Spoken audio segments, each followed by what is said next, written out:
ரோகிணி என்னைக்காச்சும் ஒரு நாள் சிக்குவாங்க அப்படிங்கிற ஒரு நம்பிக்கை நமக்கெல்லாம் வந்து கொஞ்சம் கொஞ்சமாக குறைஞ்சிட்டே வருதுவா. இந்த கதையோட கடைசி நிமிஷத்தில் தான் அது நடக்கும்.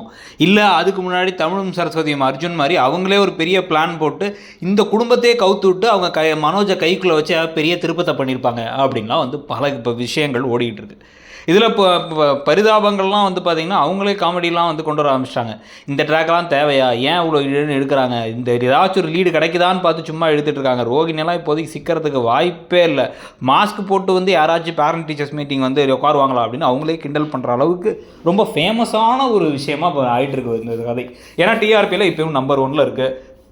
அர்பன் இதில் வந்து நம்பர் 1 வந்து மொத்தமாக எல்லா சேனலும் சேர்த்து கூட இருக்குது.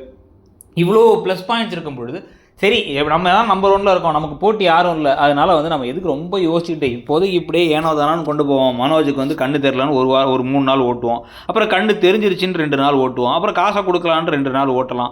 இதுக்கு நடுவில் வந்து இந்த அருண்னு சொல்லிட்டு ஒரு டிராஃபிக் கான்ஸ்டபிளை வச்சு அவரால் நடக்கக்கூடிய பிரச்சனைகள்னு அதை வச்சு கதையை எழுப்போம்.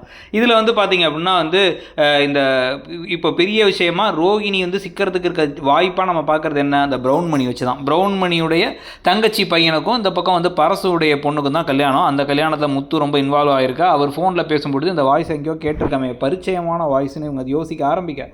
அங்கே என்னுடைய ஃப்ரெண்டு பையன் முத்துக்கிட்ட பேசுகிறியான்னு கேட்கும் பொழுதே இவர் சுதாரித்து ஒரு வேளை ரோகிணி கால் பண்ணி இது வந்து எனக்கு நான் மாட்டிக்க போகிறோன்னு நினைக்கிறேன்னு சொல்ல போகிறாரா, அதனால வந்து முத்து அந்த கல்யாணத்துக்கு போக விடாமல் செய்கிறதோ, இல்லை வந்து இவரே கல்யாணத்துக்கு போகாமல் இருக்கலாம் நடக்க போதா, இல்லை வேறு மாதிரி எதுவும் திருப்பங்கள் வரப்போதா அப்படிங்கிறத பொறுத்து இருந்து பார்க்கணும்.